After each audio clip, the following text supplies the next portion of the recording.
wahala, your breakthrough, idea. Welcome to the chat room. This no be ordinary place. Now a solution they show face. LadyMary they lead the way. With guests we go blow your brain. Talk your matter make we solve them. No judgment, just love and wisdom. We they discuss, we they learn. Every episode you gon' feel the burn. Oh, the chat room. Now here we define the way. Oh, the chat room.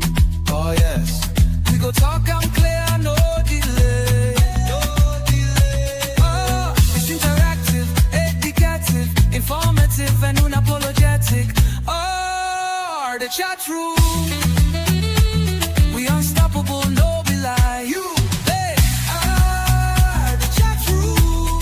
Hey, now here we can find a way.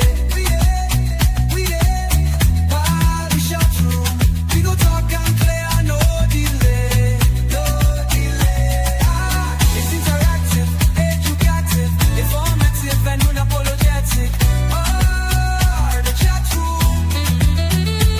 We unstoppable, no be lie.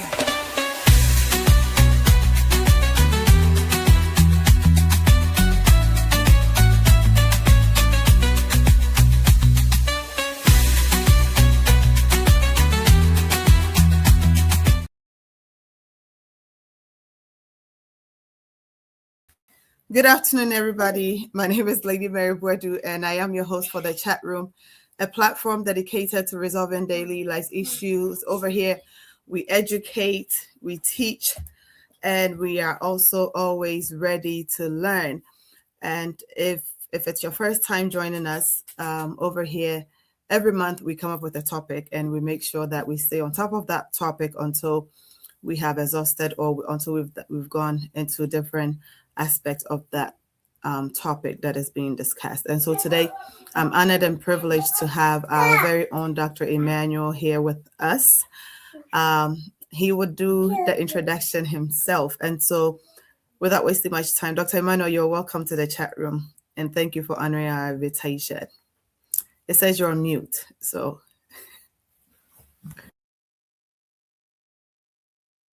If you can hear me, yes, please. You're welcome to the chat room. Please, can you introduce yourself? Everyone, Mary said my name.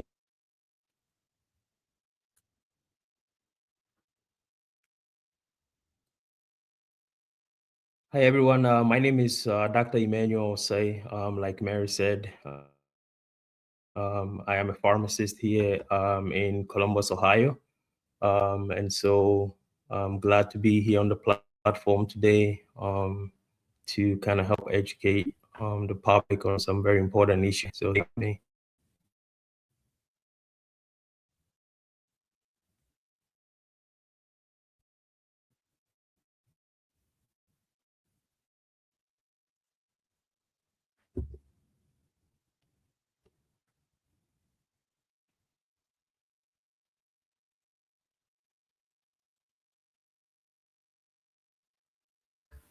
Doc, can you hear me? I can hear you. You went off a bit, but I can hear you now. Okay, so you were frozen for a minute, but that's fine. I believe you said that you were a pharmacist here in Columbus, Ohio, and that was where we cut off, and then your screen went blank. Yes, like you froze, I mean, for a minute, but that's fine. We will go right into it. Today we are looking at the topic heart attack. What does it entail? And we know that it's a pretty common issue, right? Or should I say disease? But then we'll leave it to you since you are the expert, and then take us however way you want to do it. We'll be fine with it. Go ahead. Okay. So we are going to go on a journey today. We would address heart attack today, but there are a series of events that eventually leads to the heart attack. So I want us to be able to have and kind of break it down and explain what contributes or what series of events adds up over the course of time to need someone to get a heart attack. So heart attack would be under a broader umbrella of what we call coronary artery disease, CAD for short, coronary artery disease. So heart attack will fall under that umbrella. And so we would treat that broad topic of coronary artery disease, and that would eventually lead us to discussing heart attack. So if the slides are ready, if we can get the slides live, and then maybe they can follow along as we go.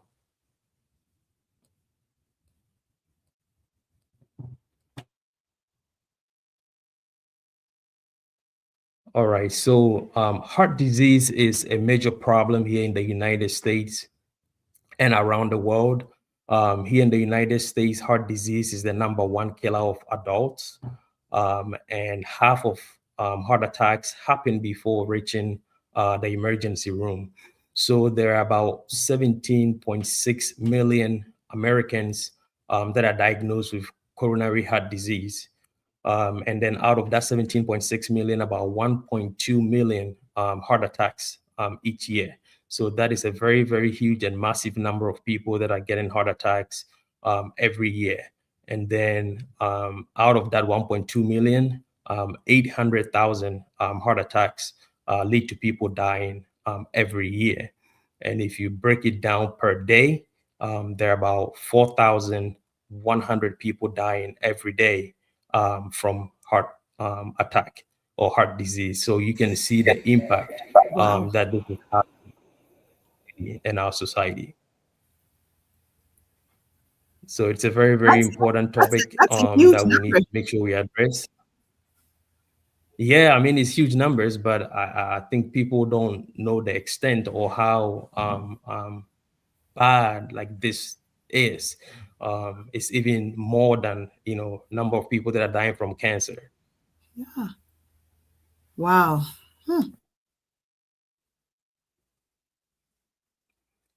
Yeah, so I'm glad we are shedding light on this topic today because I'm sure a lot of people will benefit from it. If we can even save one person from having a heart attack, that is a huge impact as far as I'm concerned.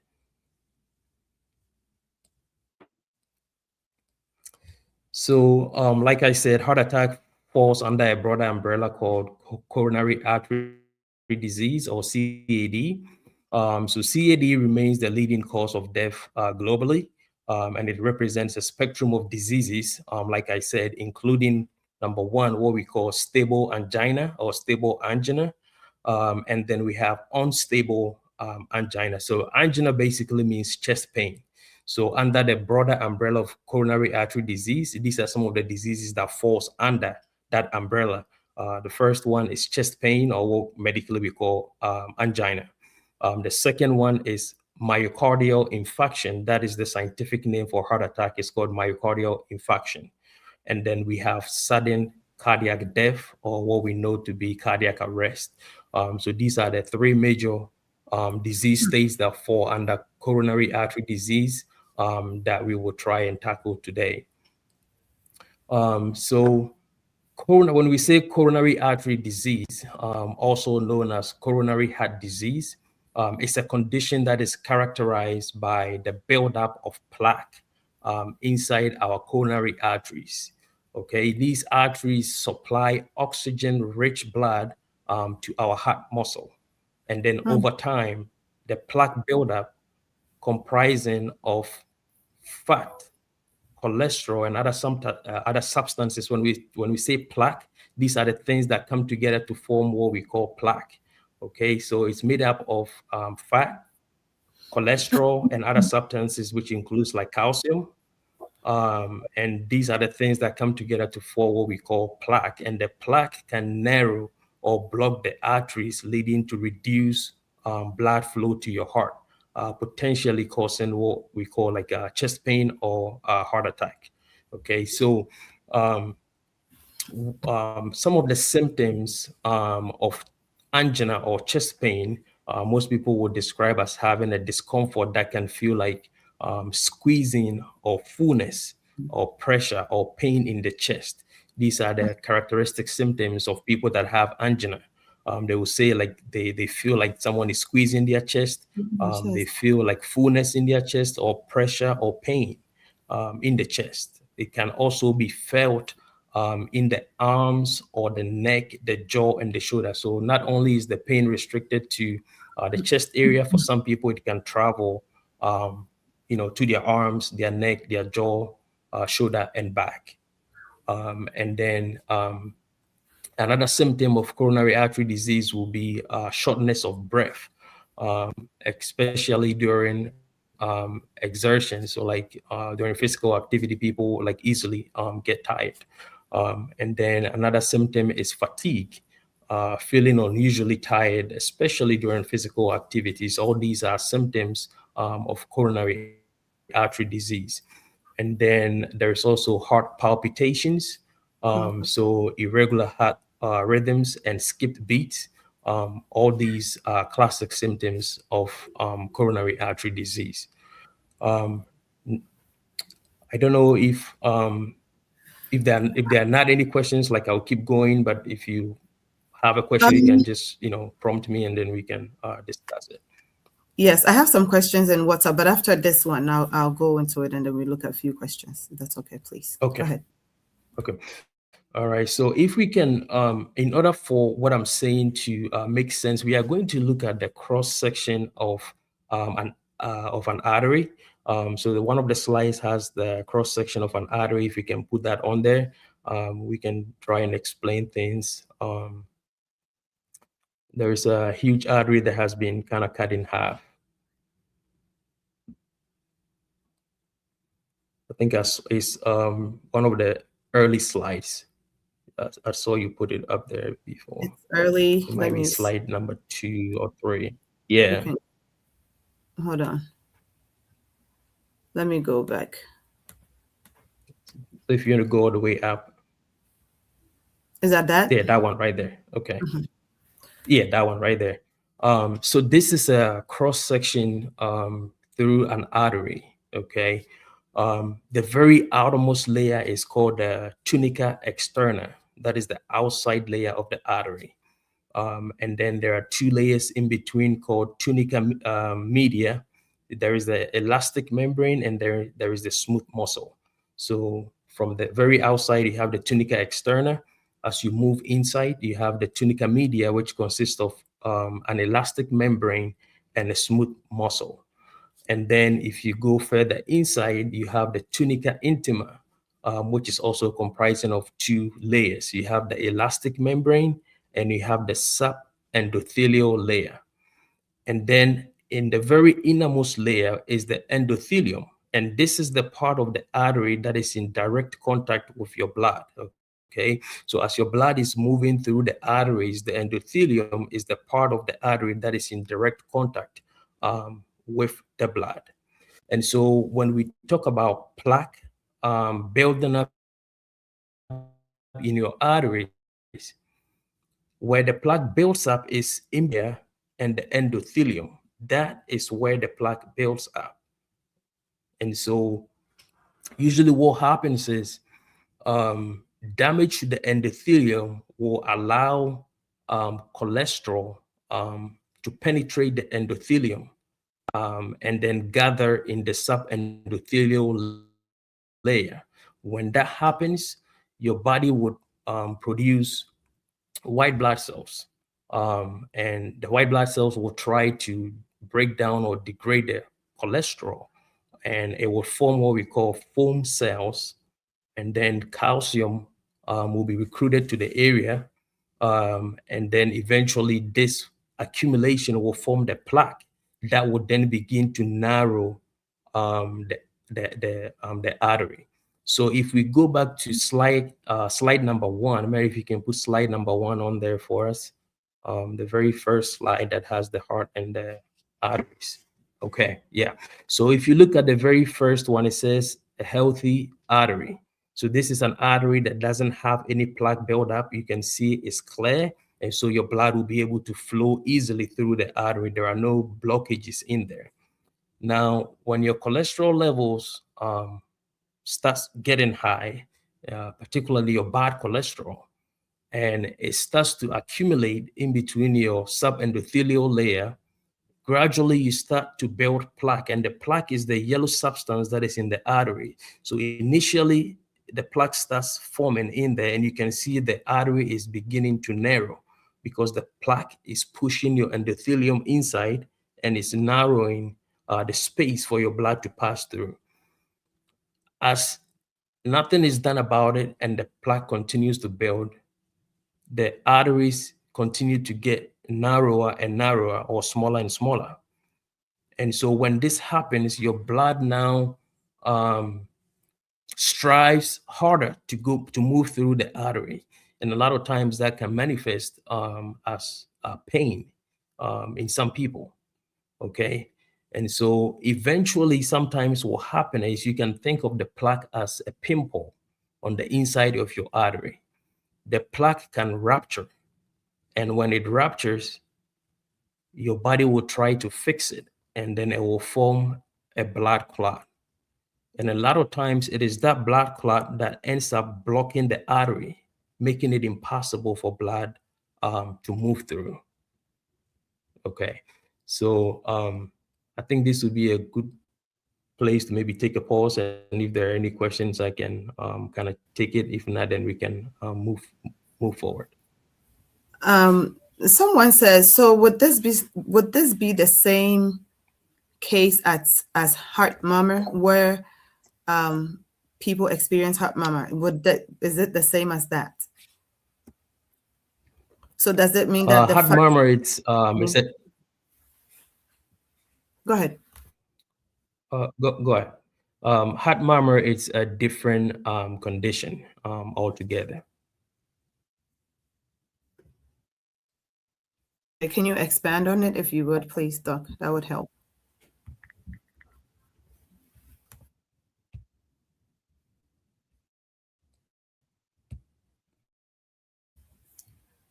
Doc, can you hear me? Can you hear me, Mary? Yes, I can hear you now. I was saying that, can you expand more on it? Like, give us an explanation with the two so that we can move on to.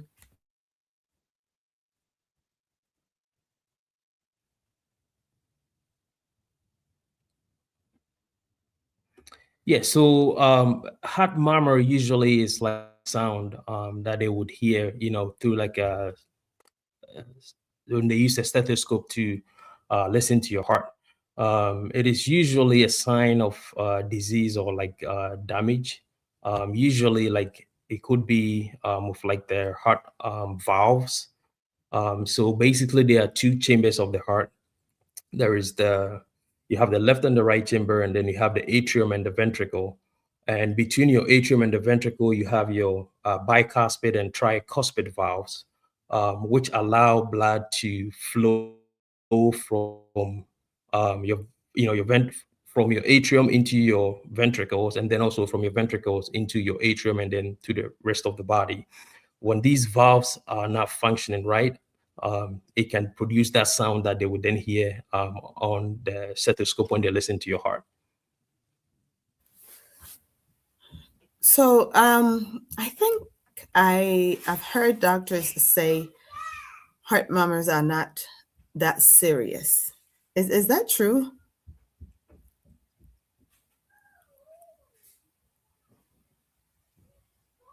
You're muted, Doc. You're muted.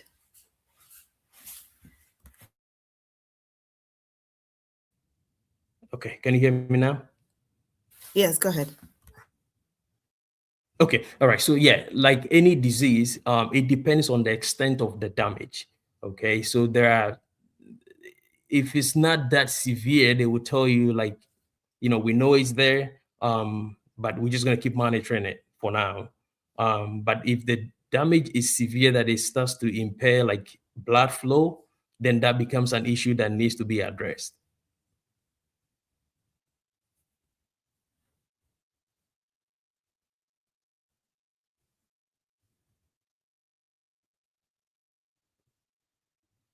I can't hear you. Okay, I was saying that I added to that person's I can question. hear you now. Okay. Okay, I added to that person's question to say that because sometimes when new babies are born, you hear the doctors will say, "Oh, I think there might be a heart murmur," but then there's nothing serious, you know. So that's why I asked that if that was true. But please, you can move on to the next one. Somebody is saying that, excuse me, my next question says, which one is worse? It says that my father complained of having a really tight chest pain. When we wanted to take him to the ER, he refused and said he would be okay. So at what point should one really go to the hospital for chest pain? You're muted, Doc.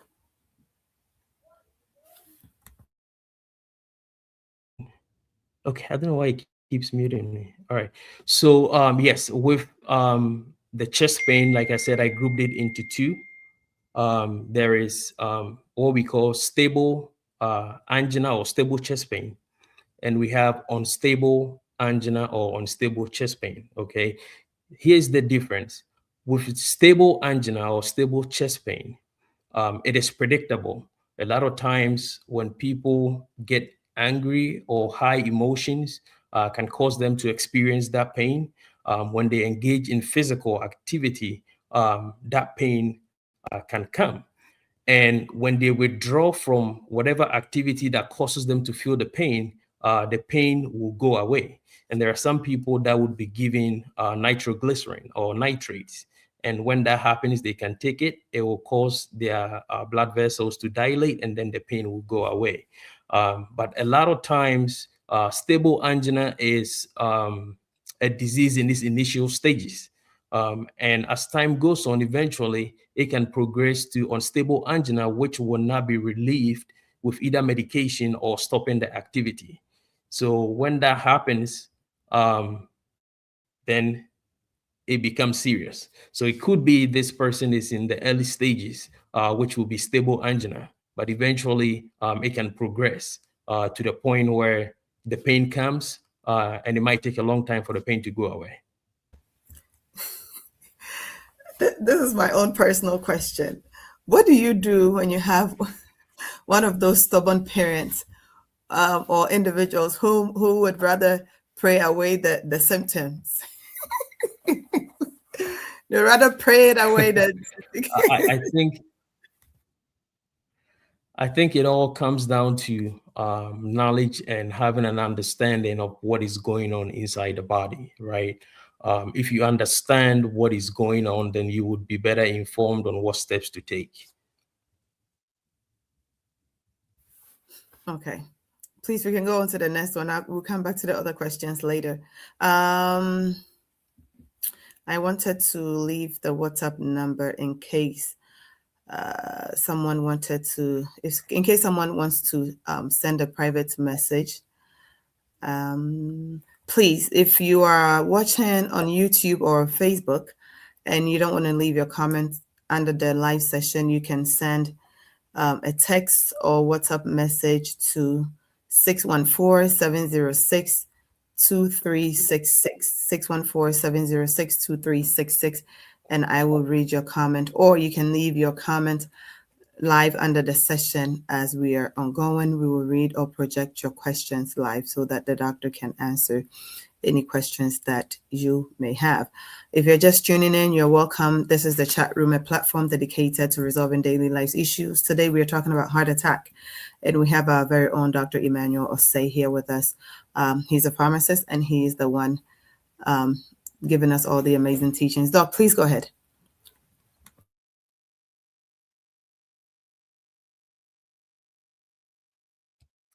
All right. So the very main component in the plaque is cholesterol. And so someone might be wondering what is cholesterol, right? So cholesterol is a waxy, fat-like substance that is found in body cells. And this is produced by our liver. And it is produced by the liver because cholesterol is essential for building cells.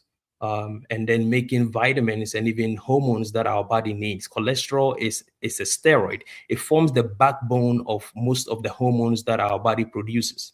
Okay, the building block of all those things is cholesterol. So this is why our liver produces the cholesterol. If you do not have cholesterol in your body, you will not be able to sustain life. Okay.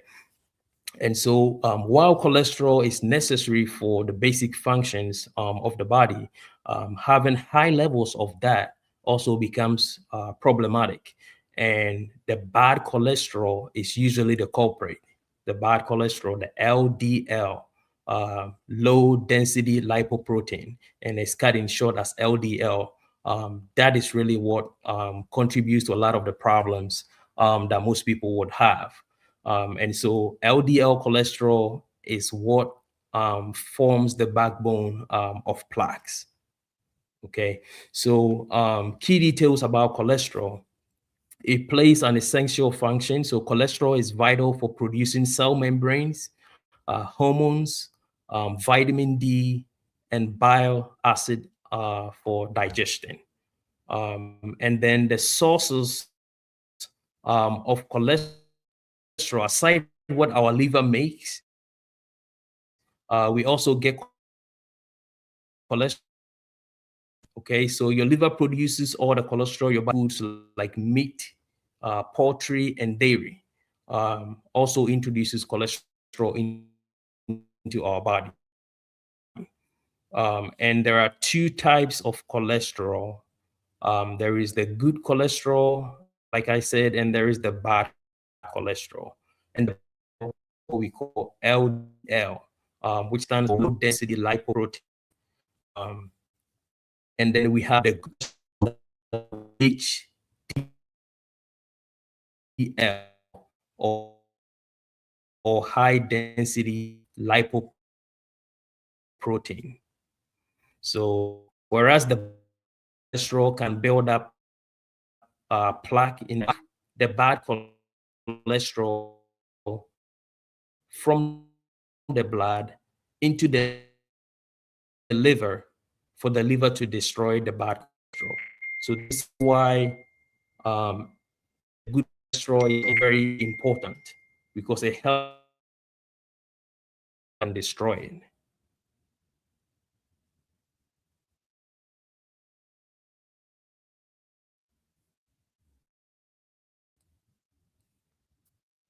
Can you hear me, Mary?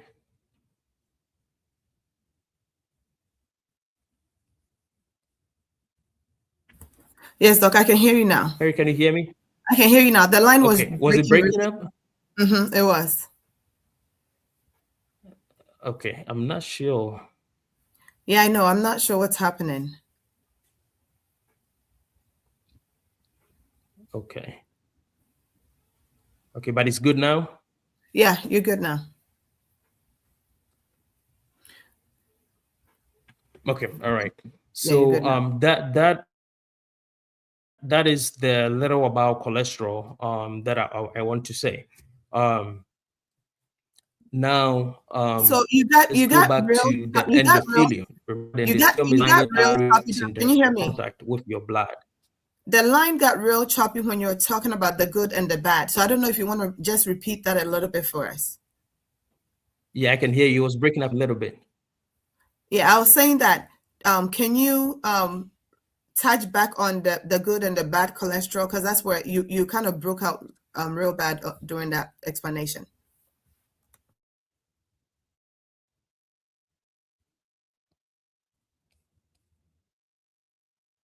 Okay. Okay. Okay. So the bad cholesterol is the LDL cholesterol. A liver makes cholesterol. Also get cholesterol from the food that we eat. All right. And the bad cholesterol is mostly introduced into our body through some of the food that we eat, like red meat, for example, poultry, dairy products. And the worst of it all is trans fat. Okay, because trans fat is basically artificial. So when you buy processed foods and look at the product label, you'll see they have trans fat and saturated fat. These are really, really bad of LDL cholesterol. You can produce your body is like fat. So that can contribute to your LDL levels going up. And then HDL, which is the good cholesterol, what that does is it helps get bad cholesterol and it sends it to your liver, and then your liver will then degrade or digest. This is why it's very important for your good cholesterol to also go up. And one way you can increase your good cholesterol is through exercising. That's a great way to increase your good cholesterol. Thank you. That was pretty clear. And high levels of LDL cholesterol can lead to narrowed arteries and blood clots. Yeah. All right, we're moving along. Are there any specific exercises? The functions endothelium. Again. So usually you want to aim for aerobic exercise, any exercise that will cause you, like your heart, to beat and for you to sweat. And then you want to have about minutes of aerobic exercise, about 3 to 5 times a week. Okay.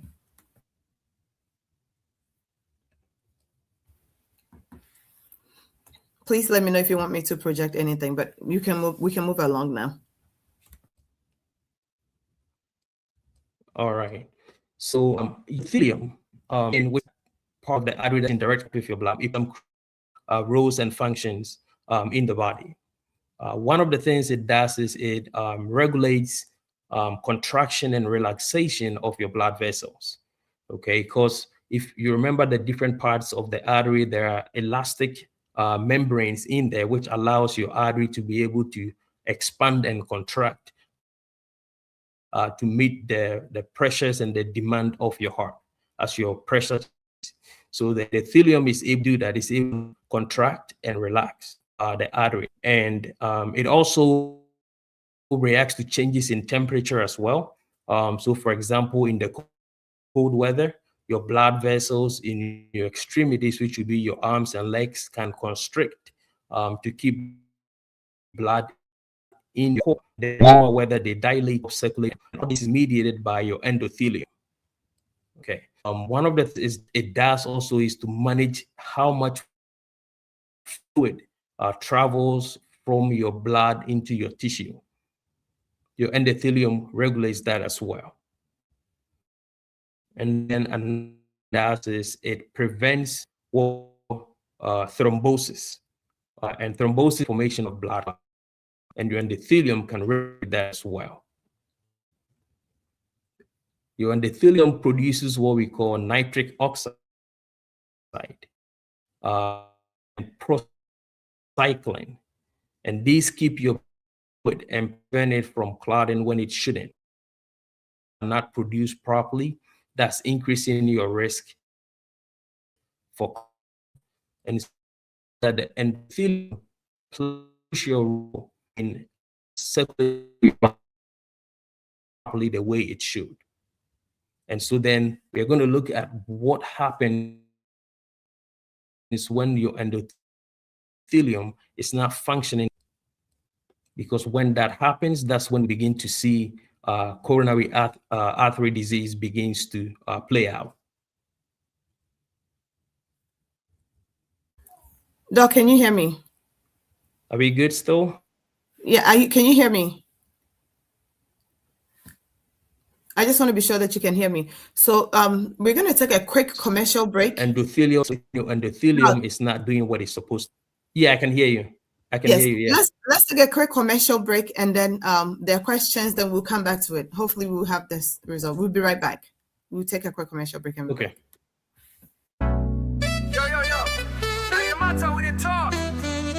Your life, your wahala, your breakthrough, idea.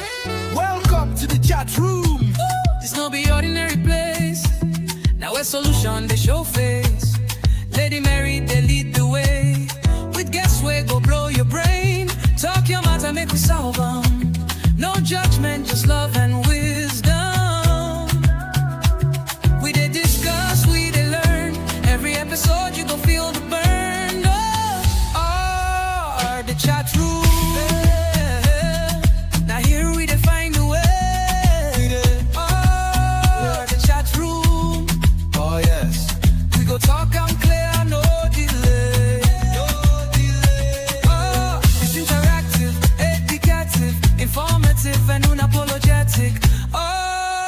the chat room.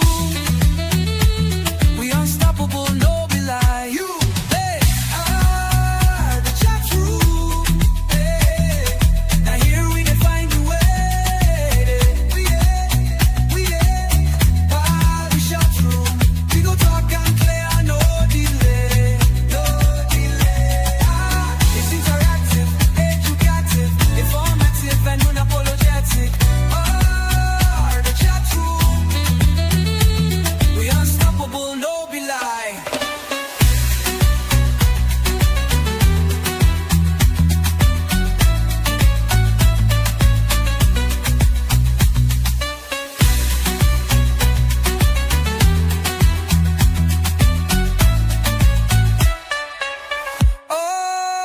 The chat room.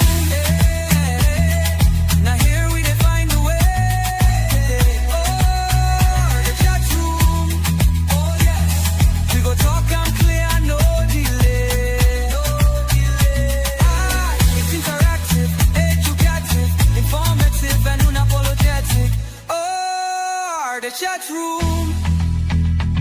We unstoppable, no be lie. You.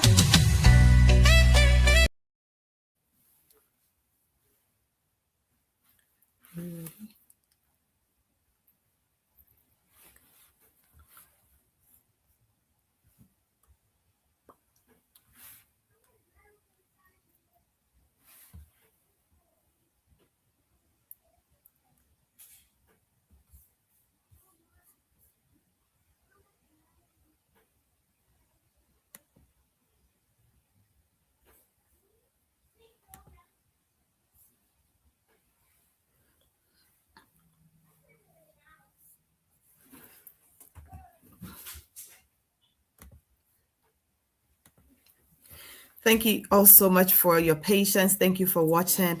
Once again, we are back live in the chat room. Dr. Emmanuel is joining us in the next few seconds. If you just joined, you're more than welcome. Tonight, we are looking at heart attack, what it entails, what causes it, and what are the things that we can do as individuals to make sure that we prevent these from happening. And if you're already experiencing it, what do you need to do? How serious medications are? And the doctor was just sharing the good cholesterols and the bads. So please, I am praying and hoping that as you come here, always you are taking something valuable with you. Over here, we give out free information, free education that would benefit you and myself. And so tonight, again, we're talking about heart attack. We've been dealing with our heart health the entire month. And today is our last Sunday of February. And we are honored to have Dr. Emmanuel with us. And he's taking us through heart attack and the various aspects there are. Someone just asked the question, why is it that slim people are also now are dying from heart attacks? And I'll let the doctor answer that. I was told that just because you're slim doesn't mean you're healthy. And he just mentioned that there are some key exercises that every individual should be doing daily. And so please, I hope we are all taking. Doc, are you ready to come back? Doc, are you ready? You can just give me a thumbs up if you can hear me. Let me see. I think he is ready to come on board. Okay, good. Doc, can you hear me? Good. Yeah. Hello, Mary. Doc, can you hear me now? I can hear you. I'm trying to readjust my Yeah, you can go ahead. I can give you some time to readjust. position to see if it helps. Okay. Do you want us to give you a few seconds? We can do that. Okay, that's fine. All right. So whilst Dr. Emmanuel is getting ready, please, I asked, I think last week, the doctor that came on board, Dr. James, did mention that just because I'm not answering the question for the doctor, but I'm just added to it whilst we wait for him, that just because you're slim doesn't mean you're healthy. And I am tempted to ask him, because he mentioned these aerobic exercises, walking, and all of that good stuff.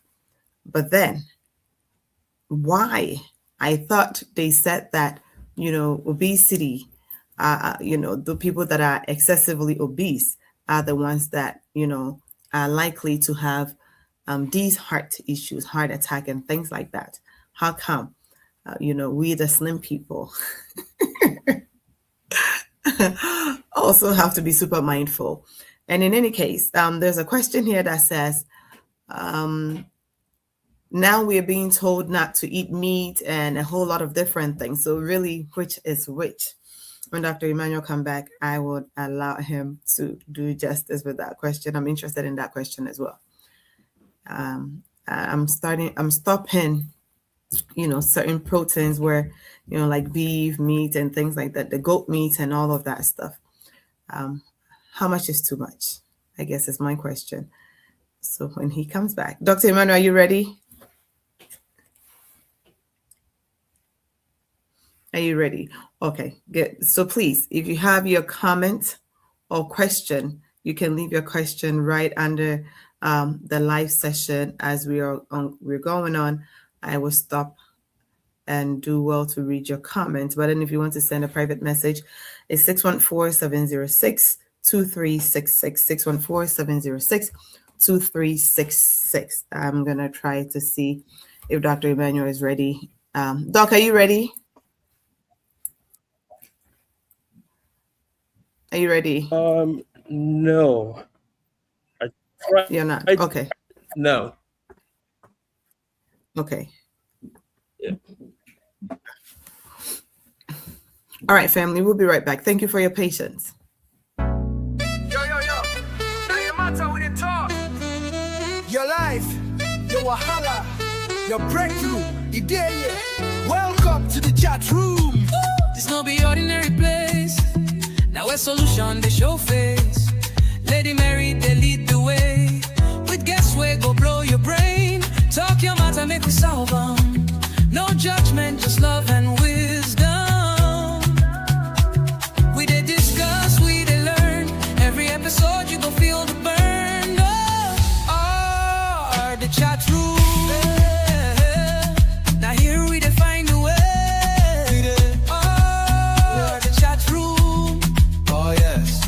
Go talk and clear, no delay. Oh, it's interactive, educative, informative, and unapologetic. Oh, the chat room. We unstoppable, no be lie. You, hey, the chat room. Hey, now here we define the way. We the chat room. We go talk and clear.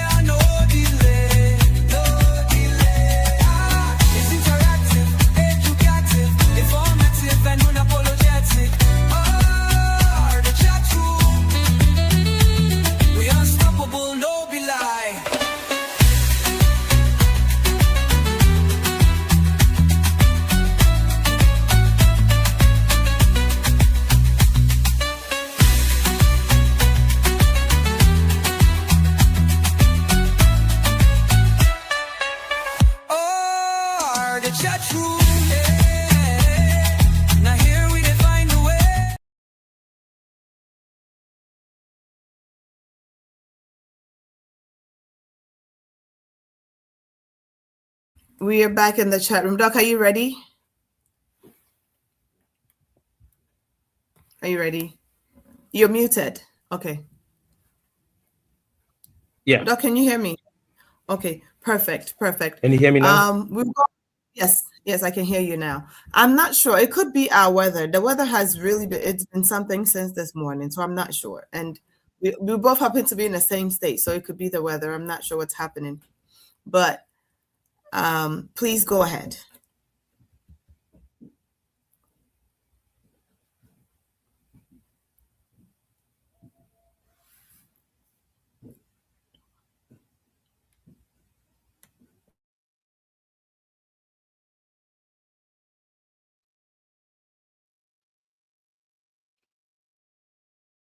Can you hear me? Yes, please. I can hear you. We can hear you now. You can go ahead.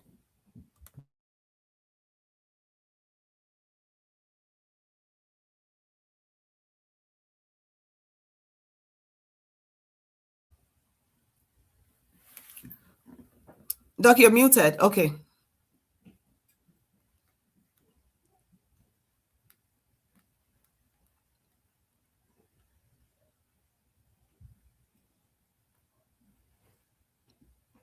Okay. Can you guys hear me?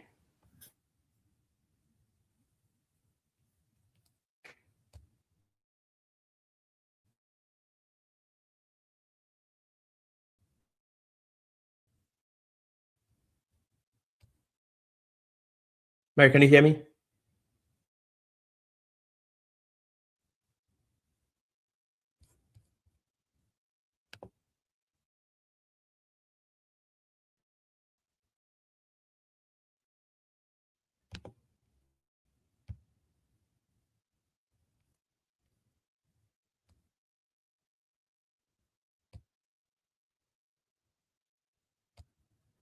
Doc, we can hear you all. Let me do this.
Perfect. Can you hear me?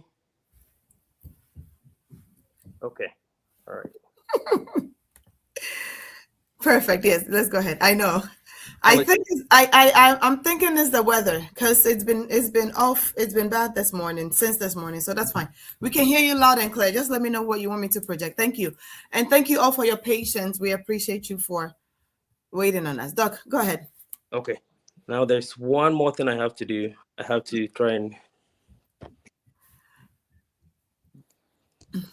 So I already took you off from the laptop. Yeah. Okay. So you're fine. You're not, the laptop is not connected any longer. So you can go ahead. Okay. I think it's a lot better now. Yeah, go ahead. All right. So we were talking about the functions of the endothelium. And we talked about the fact that the endothelium is crucial to managing the fluidity of your blood, how your blood transports through the arteries. It produces substances like nitric oxide, helps dilate your arteries so that blood can flow easily through that. So we are discussing the topic coronary artery disease, and under that, like we said, there are several disease states that fall under that, one of them being chest pain, which is called angina, and then also a myocardial infarction, which is what we know as a heart attack. And so that is where our conversation is leading us to. So I want us to look at causes of what we call atherosclerosis. That is basically the scientific term for plaque. What causes that? And we've already talked extensively about how bad cholesterol contributes or forms the building block of the plaque. And then also the second thing that contributes to that is inflammation. If you remember, I said once the cholesterol goes into your subendothelial layer, the body produces white blood cells to go in there to try and destroy the cholesterol. It forms what we call foam cells, and then calcium is added to that, and that's what basically forms the plaque. So the two biggest causes of plaque or atherosclerosis is cholesterol, bad cholesterol, and then also inflammation. All right. So I've talked a little bit about this, understanding angina or chest pain. There are two types of chest pain. There is stable angina, which is usually triggered by physical exertion or stress, and it's relatively predictable. So people know what they do that will cause their chest pain to come. If they do exercise or if they get angry or mad, they will feel that chest pain. And once they settle down and they stop exercising, that pain will go away. And the stable chest pain or stable angina is usually relieved by taking a medication. Unstable angina, on the other hand, it occurs suddenly and it's unpredictable and it's more intense. Okay, it might last longer, and it is not relieved by rest or medication. Usually when that happens to you, you need to know this is what we call unstable angina, and that usually requires you to go in and get checked out. That is an indication that you are heading towards the line of getting a heart attack. Okay, I have a question, Doc. Yeah. I thought getting mad or angry is a normal thing. How can that cause someone to have a heart pain? Or so that very first image that we looked at, we saw several different types of the arteries, right? There was the artery that did not have plaque in there. And so if you are a small person, so to speak, and you don't have any plaque buildup, and you get angry, and that will not trigger anything, because your blood is so clear and the blood is able to flow where it needs to go, right? But when you start getting plaque buildup and the arteries start narrowing, when you are exercising, your heart is beating faster, it's pumping blood at a faster rate, but then your arteries have now become narrow, and your heart is pumping fast, trying to rush blood through that. That is what the pain, because the blood is trying to move, but then it's not able to move because your artery has become narrowed because of the plaque formation. Okay, so basically, if you have a healthy heart and you get angry, you're gonna be fine. But woe betide you, and you have these plugs coming in, and you get angry. Okay, that's good to know. Yeah, that's really good to know. Okay, wow. Please go ahead. All right. So I want us to look at how we are able to diagnose, or if you want to know if your arteries are healthy or not, like how do you know that, right? Because you can't see through your skin, or you can see through your skin to see what's going on inside of you. So how would you be able to know where you stand? Are your arteries clear? Are they blocked? Like what state are you in? All right. So one of the diagnostic examinations we do is called coronary calcium scoring. Okay, it's called coronary calcium scoring. That is one of the ways. Is there a slide that you want me to pull up or no? There is the overview of CAD staging system. You can put that one up. Let me see the overview. Let me see. Okay, right here. Go ahead, Doc. Because we will get there very soon. So yeah, coronary calcium scoring is one way you can find out the state of your arteries. It's a specialized X-ray test that provides basically pictures of your heart to detect and measure calcium containing plaque in your arteries. If you remember the things or the ingredients that come together to form the plaque, one of the things I said was cholesterol. The other thing was calcium, right? And so when they do the imaging, if there is calcium present in your arteries, that's usually an indication that you have plaque buildup, because a normal artery is not supposed to have calcium buildup in there. So if they do the imaging, or that's why it's called calcium scoring, if they do that and then they find like there's calcium in your arteries, that's usually an indication that you already have plaque building up in your arteries. Another way they can find out is to do what we call magnetic resonance angiography, or MRA. It's a type of MRI that uses magnetic field and radio wave energy to provide pictures of the inside of your body. So that's another way they can find out the state of your arteries if there are plaques built up in there. And I will highly recommend, especially if you're over the age of 35, or if you're over the age of 35, if you've never had a coronary calcium scoring done, I will highly recommend you have one done. It's not very expensive. It might cost a few $100, maybe $100 or $150. So even if your insurance decides not to cover it, this is something you can pay out of for, and it will give you a good idea of the state of your arteries.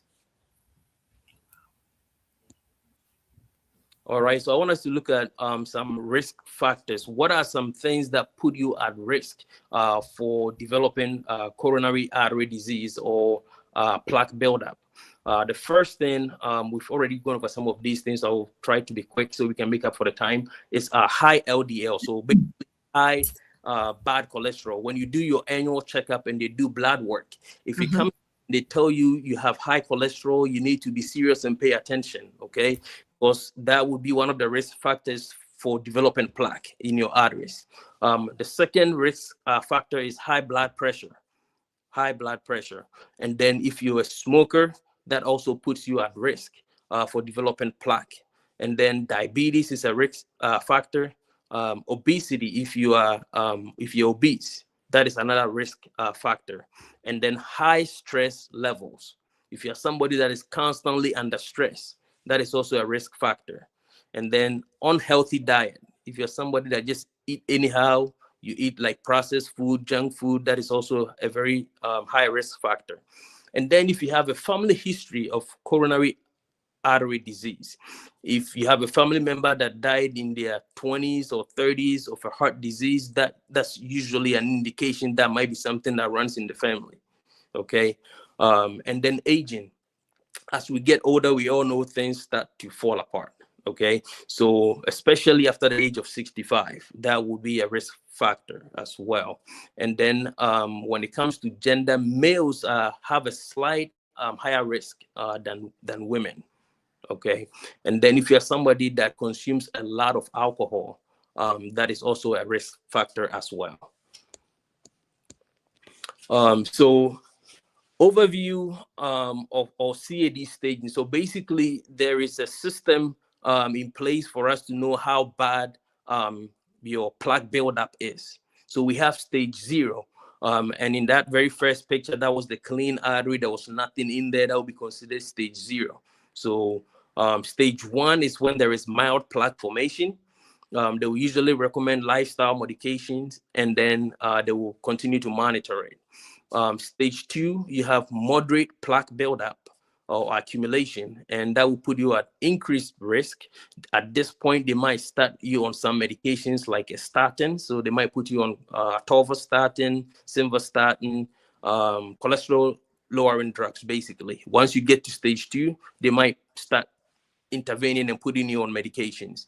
Stage 3 is severe plaque or significant ischemia. At this point, your arteries have become so narrow to the point that your muscles have started not getting the amount of blood or oxygen they need.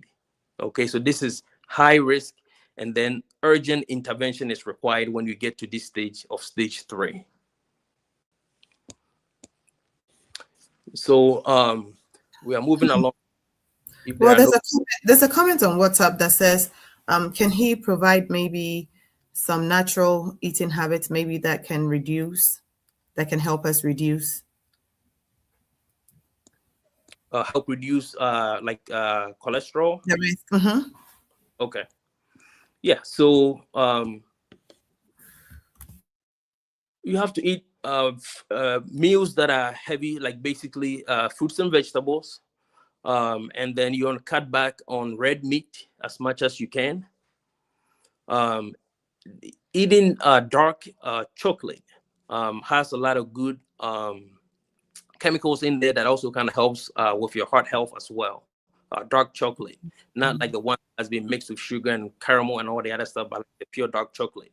But the biggest thing is watching what you eat and eating right. Lean meat, vegetables, fruit, limit your carbohydrate intake, because one of the risk factors you talked about was diabetes or high blood sugar. So these are some things you can do to help, and then making sure you are exercising, because if you exercise, you increase your HDL, which is the good cholesterol, and having high HDL will help your body get rid of the bad cholesterol, right? The HDL will carry the bad cholesterol into your liver for it to be destroyed. Okay, Doc, someone has a question. It says, so being a typical African that we eat breakfast, lunch, and dinner typically goes with excessive meat. Can the doctor go or dive more into that? Because there's some of us that for breakfast, maybe we have chicken. For lunch, okay, for lunch, we have maybe goat meat. And for dinner, we have all the different varieties of proteins. Is that really healthy, or what can he advise? I have family members that eat like these and they don't take any advices from some of us. So maybe coming from the doctor would make a bit of sense to them. Can he please dive into that? Doc, can you hear me? Yes. Okay, so your screen is blank. Oh, okay. Okay, go ahead. You're good now. Please, did you hear the question the person asked? Okay. So, I think I heard part of it. He was talking about people not listening to advice. No, and eating. She's asking what Whatever would be they- advice for a typical African, because most African people typically breakfast, lunch, and dinner comes with some type of meat, you know, and so that's what she's asking, if you can dive into that for people whom do not take advice from I guess family members that are not medical professionals. You can have meat, but it depends what kind of meat are you having, right? That's the problem, right? Are you eating red meat all the time? Because you can eat like salmon, right? You can eat tilapia. That's all considered meat, but you want to avoid meat that contributes to your cholesterol going up, which is typically like the red meat. It's like the biggest.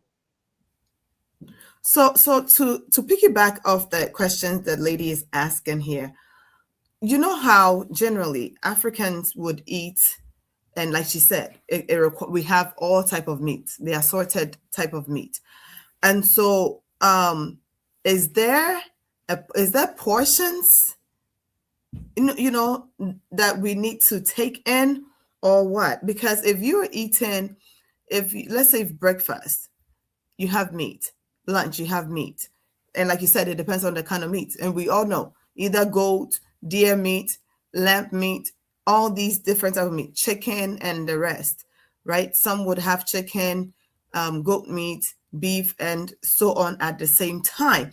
And we do this daily, like on a daily basis.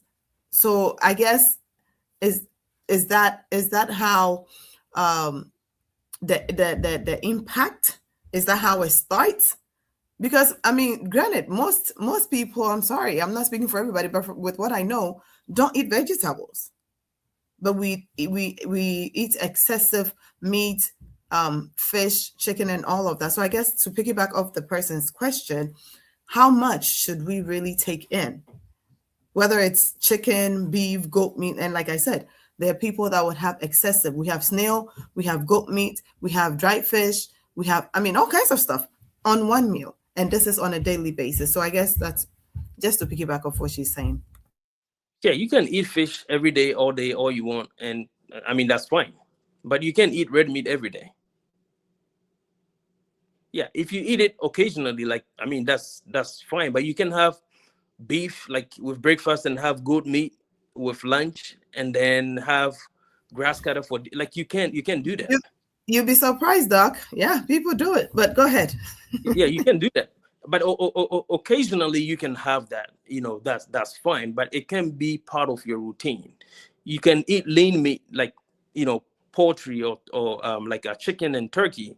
And even with that, like, how do you prepare the chicken? Like, do you fry it? Do you bake it? You know, do you add extra like fat in there that you don't need? So yeah, but if you can eat white meat like all day, all the time, and I think that's totally fine. You can have fish, that's fine, but red meat is usually like the biggest culprit.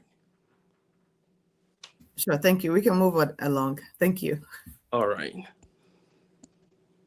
Okay, so we're talking about some pharmacological intervention. So what can be done to help lower the risk of plaque formation, which is the major culprit in people developing like coronary artery disease. We talked about some things that can be done. Number one is putting you on a statin like Lipitor or atorvastatin to help lower your bad cholesterol.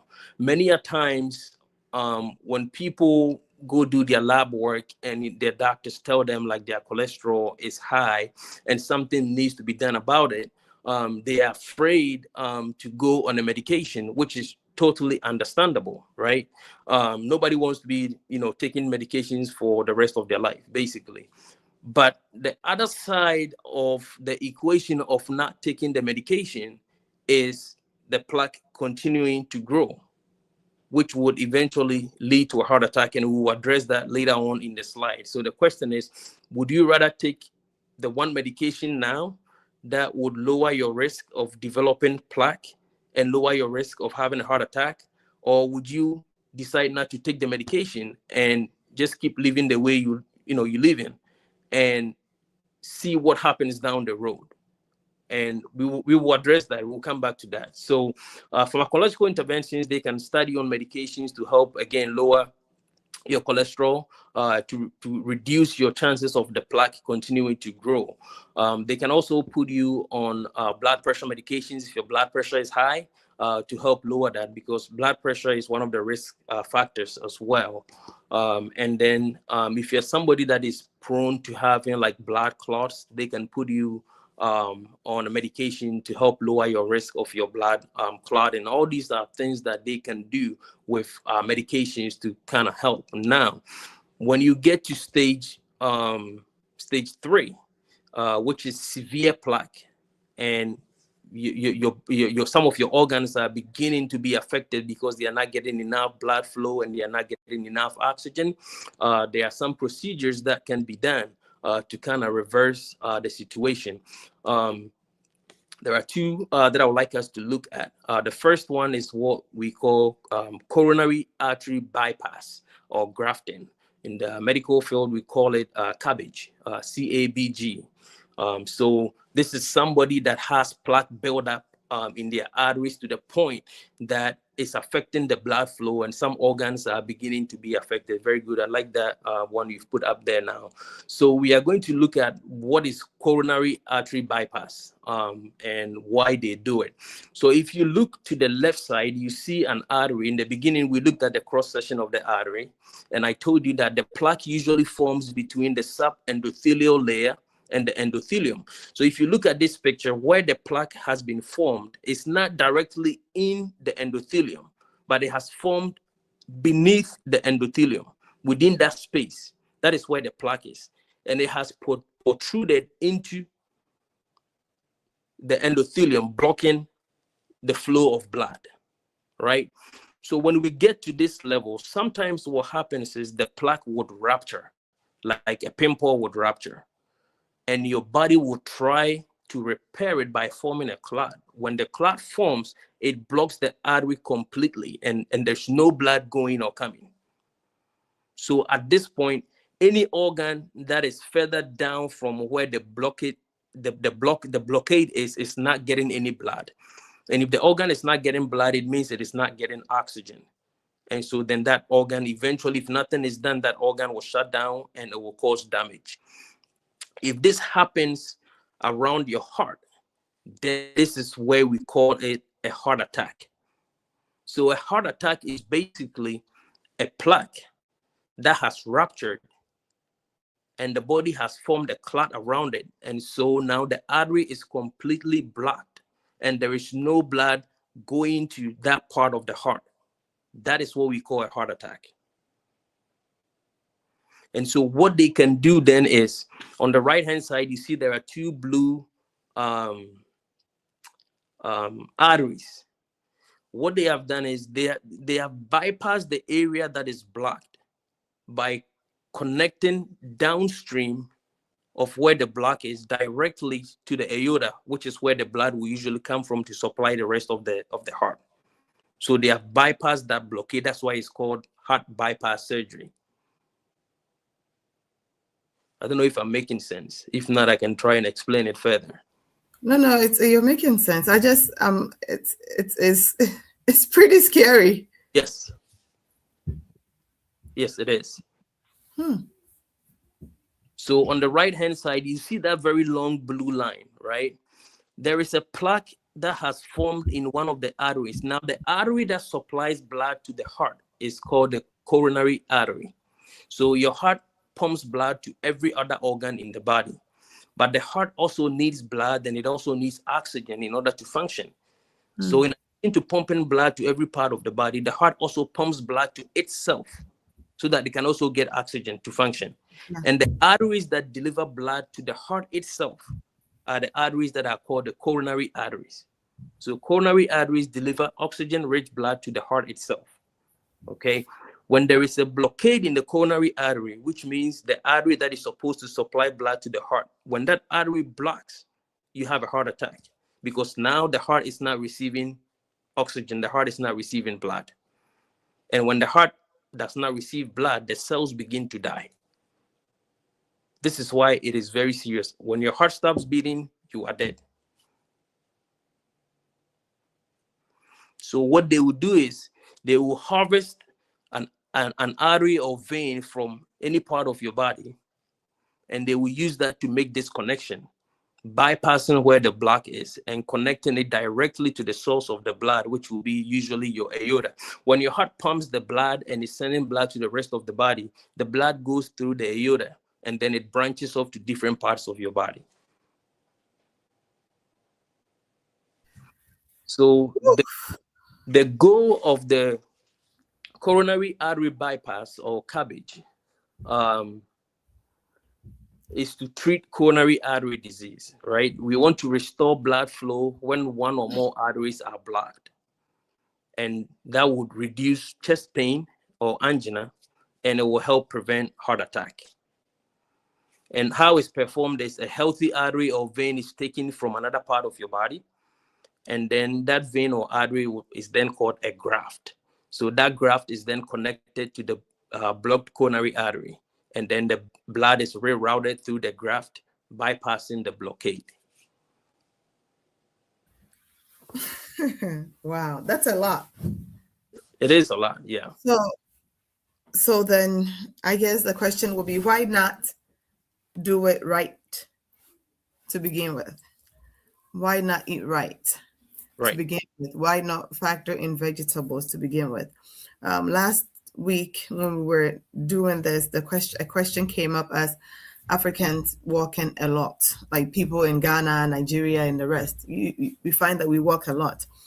And so somebody said that because we do that, maybe these connotations does not apply to them. And I said, no, it applies to everybody, regardless of, you could walk all you want. Now, all of this is making sense to me, because sometimes you see like a person, and then in our physical eyes, we see them to be super healthy. And then the next thing you hear, oh, the person died, and maybe he died of heart attack or whatever disease it could be. Then you're wondering what really happened. So it could be that internally, physically they looked okay, but internally something was really happening, which is what could have, and maybe nobody knew it. Maybe they themselves did not even know that they had any issue, because they thought they were healthy. They're walking a lot. And so I just say this to say that, so this is telling me that there has to be a balance somehow.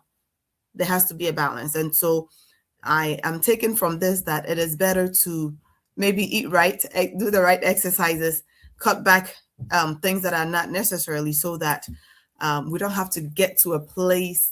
I've heard people do these type of surgeries, but now with the picture, that you're painting or that you're given, it's fearful. It sounds scary, and I'm sure it is scary. So I plead that, please, if you don't know your status, as he said, there are different tests that you could do to see where you stand in terms of your arteries. And so please, let's do justice to that, to be sure that we are all safe and sound.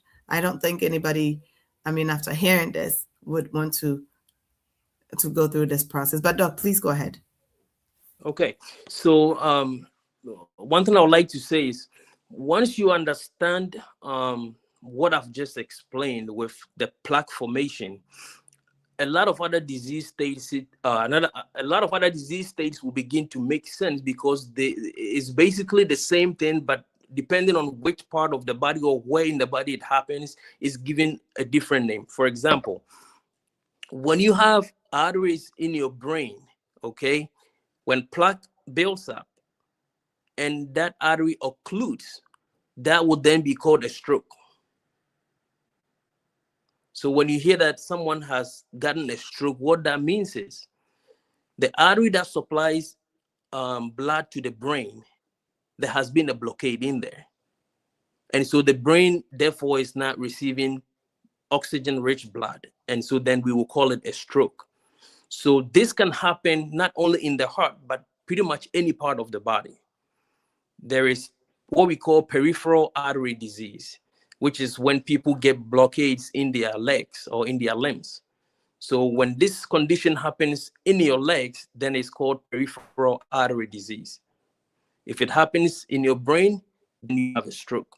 If it happens in your heart, then you have a heart attack.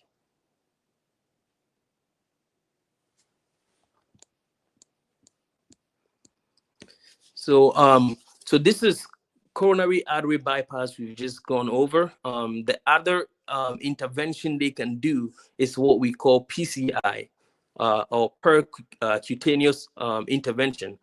So there is that picture that, Mary has put that up there. So this is another procedure that can be done to reverse an artery that has been occluded or blocked. We call this PCI, or percutaneous coronary intervention. And I think you had that picture up there, Mary. Is gone now. That one right there. Thank you. So another way they can fix this problem is by putting what we call a stent inside that artery.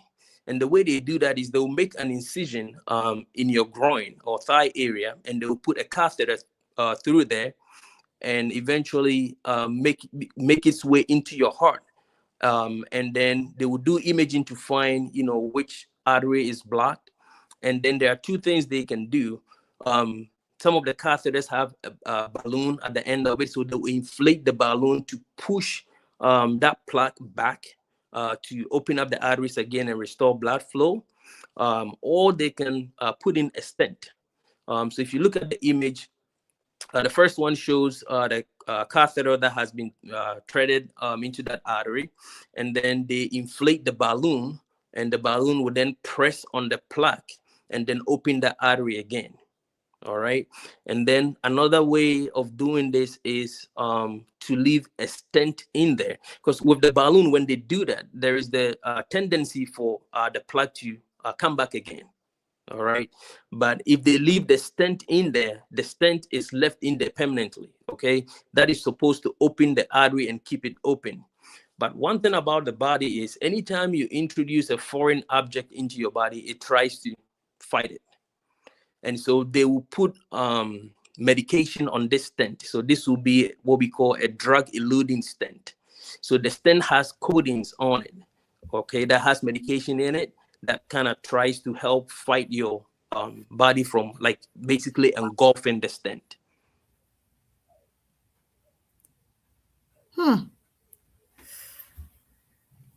Wow.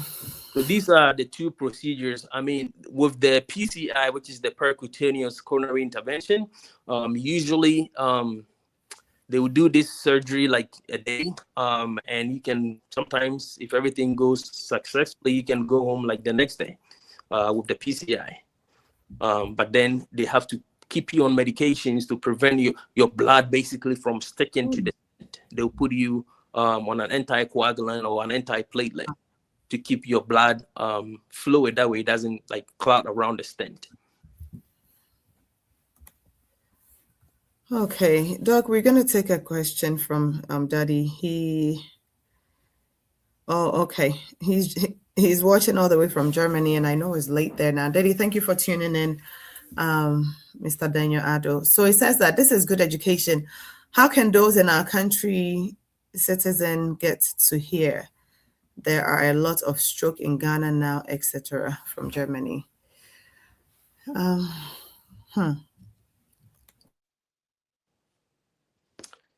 Yeah, because like I said, nobody can see inside themselves, right?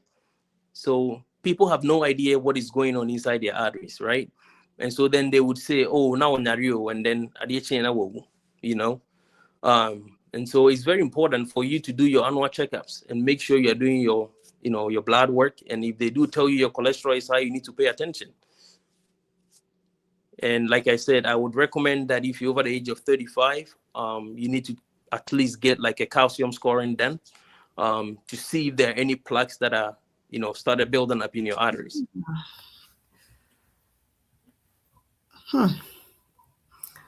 I'm sorry. Somebody just said, Lady Mary, can you fix your face? I mean, my face can't be fixed because I'm like, wow, this is scary. You don't think about these things. We don't think about these, what's happening within your heart, your arteries, wherever, within the brains. And usually you go to sleep, you wake up the next morning, you're going, and life is busy. And so you don't think about these things, but this is really a good education. And I'm like, this is scary. I hope I'm not the only person thinking it's scary, because so the point where this is going to be placed in you, and then there are codons on them just to sustain, I don't think it's a pretty thing. So that's why my face is not fixed. I'm sorry. I'll fix my face. Okay. So our father says he's 70 now. Daddy, are you saying that you're 70? So can you still get the test done, or he's saying he's 70? Maybe he wants to know if it's still okay for him to get that test done at the age of 70. Yes. So one of the risk factors that we talked about was age, being over the age of 65. Again, as we age, things begin to fall apart, unfortunately. So if you have never had, this kind of testing done, it will not be a bad idea to get it done just to check and make sure things are okay.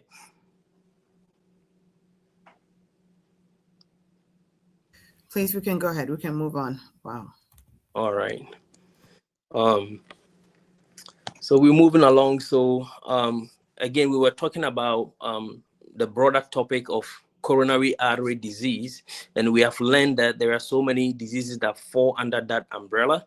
One of them being angina, which is chest pain, and then myocardial infarction, which is heart attack. All right. And so what is a heart attack? I've kind of already alluded to some of these things already, but we'll still need to go through them. When we say someone has a heart attack, what is that? Basically, blood flow through one of the coronary arteries has become blocked. And we've already explained what a coronary artery is. The coronary artery is the artery that supplies blood to the heart itself. So when one of those arteries become blocked, then we say that someone has a heart attack. So when we say someone has a heart attack, that is what it means.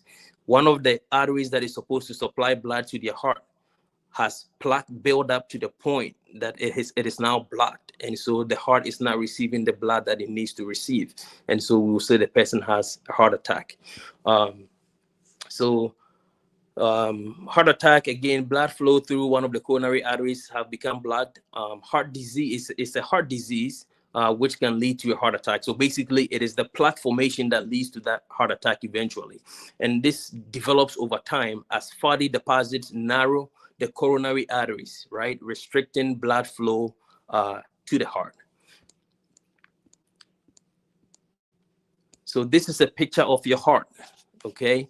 And there are veins and there are arteries that are on your heart. So the blue ones are the veins. There is a great vein called a great cardiac vein that basically moves blood from your heart back into circulation. And then the red ones are your coronary arteries. Their purpose is to supply blood to your heart, provide your heart with oxygen. So when any of these arteries that are on your heart becomes blocked, then we say you have a heart attack. And then the next image, Mary. So in this image, you would see that there is a picture of an artery, and there is a blood clot inside the artery that has occluded the artery, so there is no blood flowing. And that image is a blown up image of what is going on in one of the coronary arteries that is on the heart. And you see that the muscle that is downstream of where that blockade has occurred has started turning black. That means that it is not receiving oxygen, and that muscle has started dying. And one thing with the heart muscle is once it dies, it cannot be restored. There are certain cells in our body that we can regenerate. So for example, your liver, it can regenerate itself. So if you have a liver disease and part of your liver cells die off, the liver can still function and it can regenerate itself over time. But with your heart muscle, if the muscle damages is done, like it cannot regenerate itself. That is why it is a serious matter when you have a heart attack. It's a race against time. They need to try and restore blood flow as soon as possible to prevent cardiac cell death, because once the cardiac cells die, like that is it. It cannot be revived. It cannot be restored. If you go to the next image, that basically is explaining the same procedure. Here you see that there is significant amount of plaque buildup in the artery, and the plaque has ruptured and it has formed a blood clot, and the clot has blocked the artery to the point where blood cannot flow down because it is blocked now. And you see that all the cells that are down of where that blockade is, they have started dying. So in the picture you see they are like darker. So it means the cells downward of that blockade has started dying because it is not receiving blood, and then it's not receiving oxygen. And once the cell dies, like that is it. That is it. That part of the heart is gone. We cannot restore it.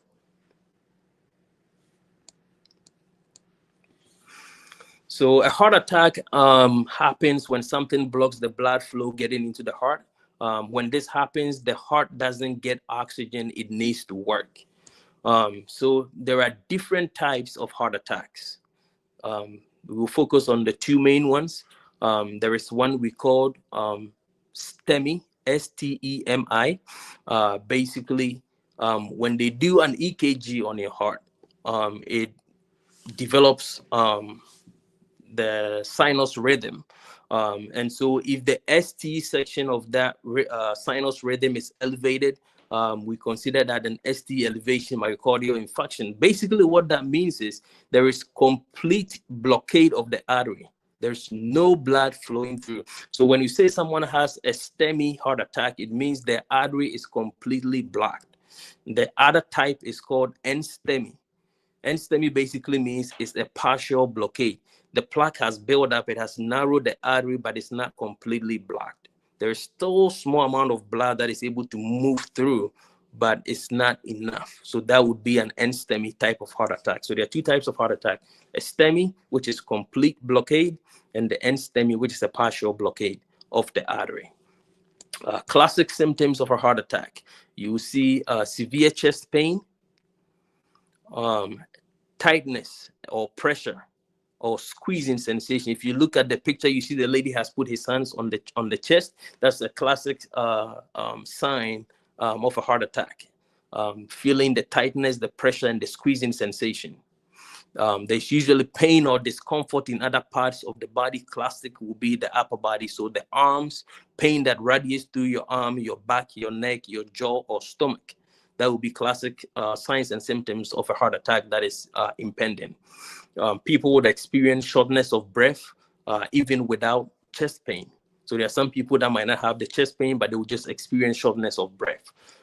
People will break out in cold sweats, what we call diaphoresis. So they will start sweating without exercising or anything. They will start sweating. Other signs could be nausea, dizziness, extreme fatigue. Sometimes the only symptoms, especially in women. In women, a lot of these symptoms will be masked, but what they would experience will be extreme fatigue.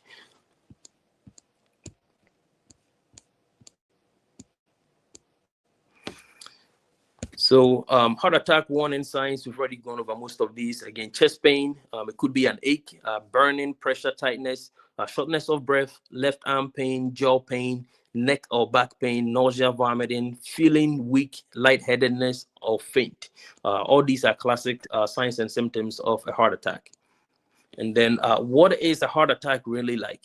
Heart attack often begin with vague symptoms that slowly would intensify. Pain or discomfort can be relatively mild.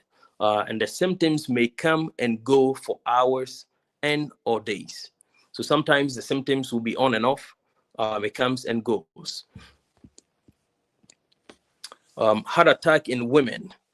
Women are as vulnerable as men to develop heart attacks, but they tend to delay longer than men. And this is very interesting. Women tend to delay longer than men in seeking help.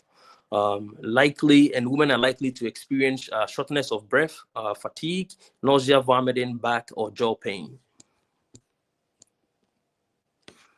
Reaction to a heart attack. May not be sure it is a heart attack. It may confuse with symptoms of other disease or conditions such as heartburn or indigestion.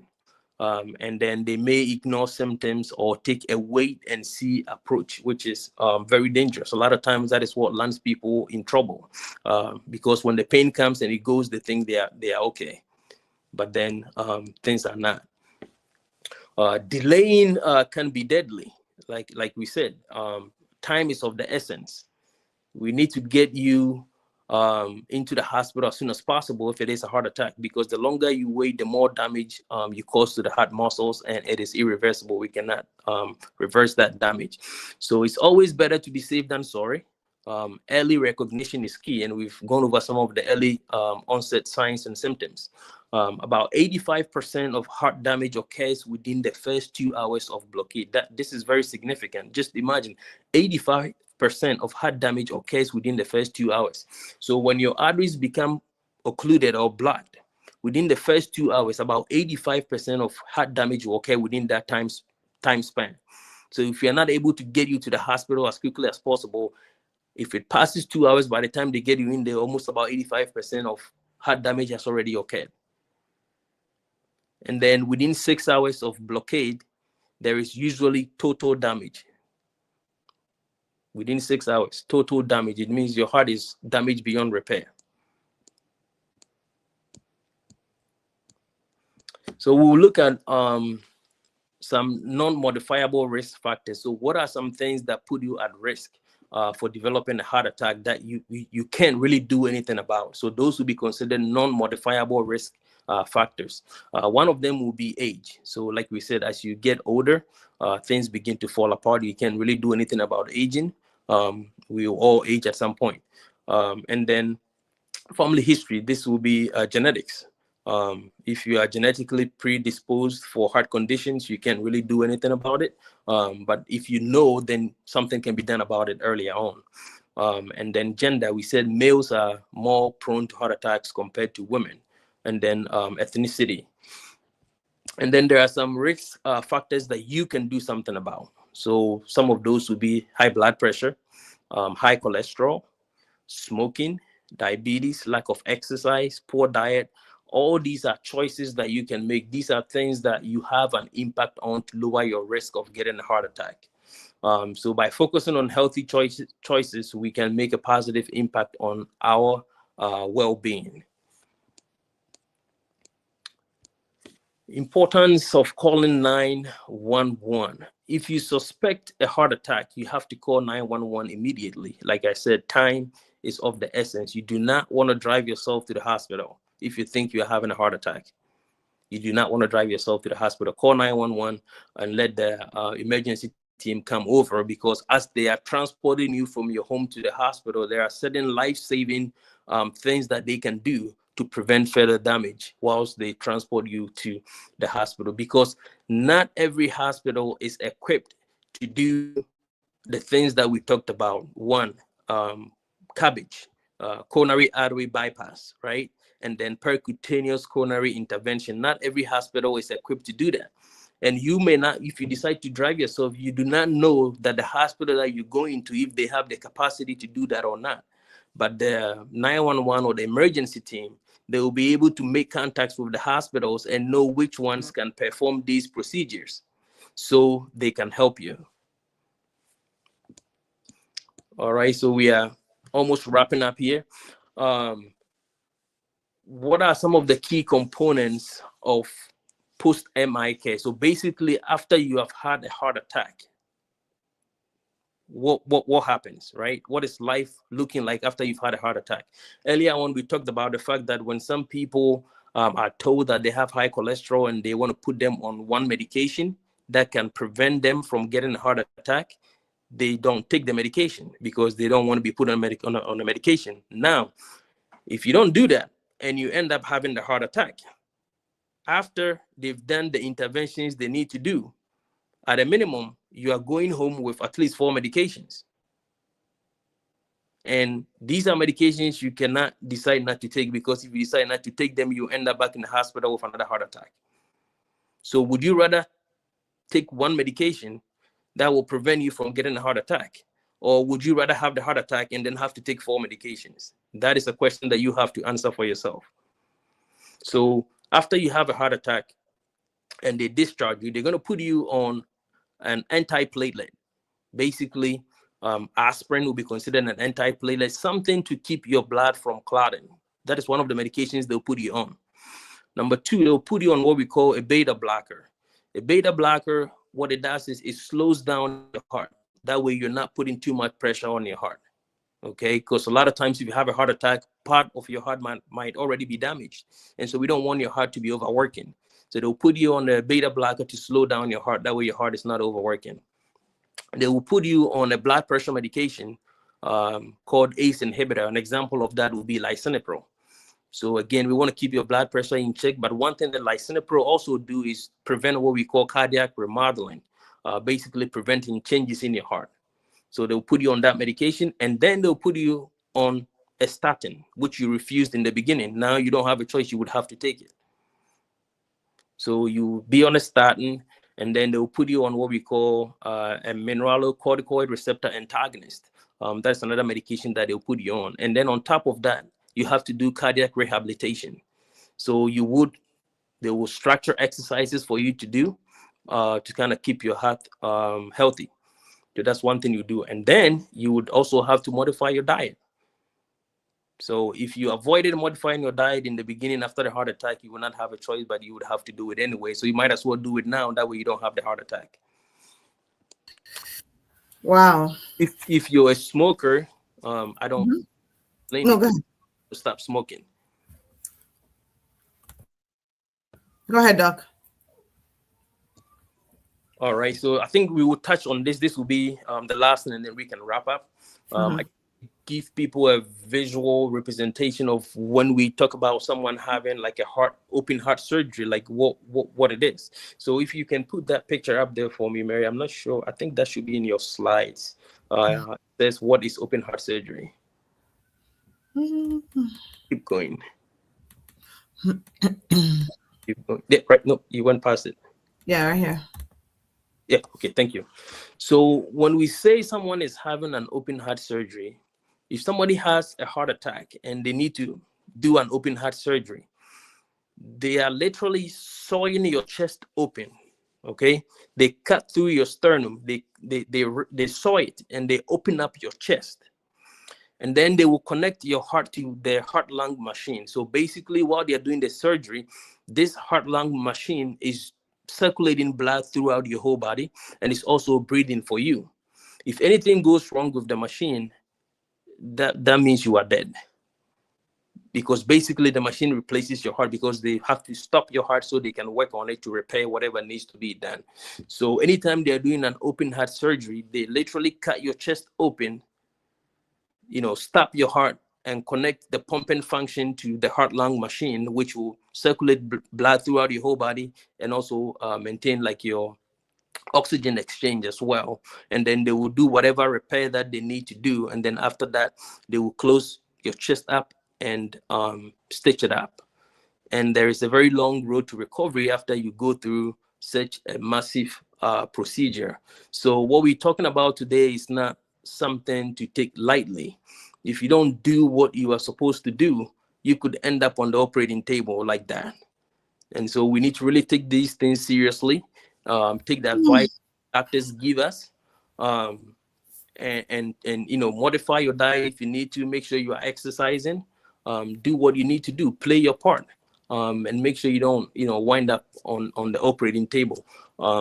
My last year in school, one of the rotations I did, I was over at Riverside Methodist Hospital, and I was in the critical cardiac care intensive unit. We were basically taking care of open heart surgery patients, right? From the OR, as soon as they come out, we take care of all their medications. And I had the opportunity to see several patients that had undergone these kind of surgeries. And I can tell you, it's not fun. It's not fun. Wow. Oof, that's a lot of information, Doc. We truly appreciate it. Like he said, no, I don't think anybody wants to get to this point where you're having an open heart surgery and you might think that, okay, maybe you're still young and you have time. No, you don't have time. Let's start where we are now and make some changes to our diet, lifestyle habits. We can do better. But before you go, one last question says, so would vegan or vegetarian be a better option? Because, you know, some people would say I'm a vegan or I'm a vegetarian. Would that be a better option? So to prevent the eating of meat? Would you say yes or no to that question? Absolutely. That would be a great option if you can do it. Okay. The only thing I would say is there are some vital vitamins that we usually get from meat. So, for example, vitamin B12, right? So if you're vegan, you need to have knowledge of this and then supplement your diet with, like, you know, vitamin B12. But that would be the great diet to lower like your risk. Yeah. Okay. Well, family, we had Dr. Emmanuel Osei with us today. A privilege to have him with an extensive education here tonight. Doc, thank you so much for honoring our invitation. We appreciate you. Please, I hope that you've taken away a lot. And to everyone that joined in from all over, all walks of life, please, we appreciate you. Or without you, we wouldn't have a show. We're coming back next month. We want you to join us next month. We are looking at education, the importance of education and different aspects of it. So glad Doc, we are glad to have you once again. God bless you so much. This is where we're going to bring our discussion to an end. Did you want to say anything else before we leave? Thank you for having me. And I think we had technical challenges in the beginning. No. That's good. We're able to overcome that. So we would like to apologize to you guys if became an issue for you. Yes. Thank you, Doc. We appreciate it. Thank you so much. Everyone have a good night.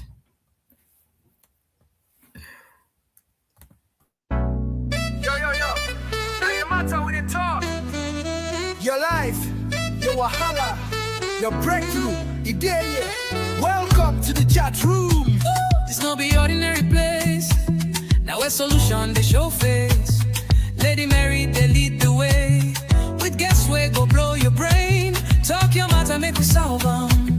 No judgment, just love and wisdom. We they discuss we.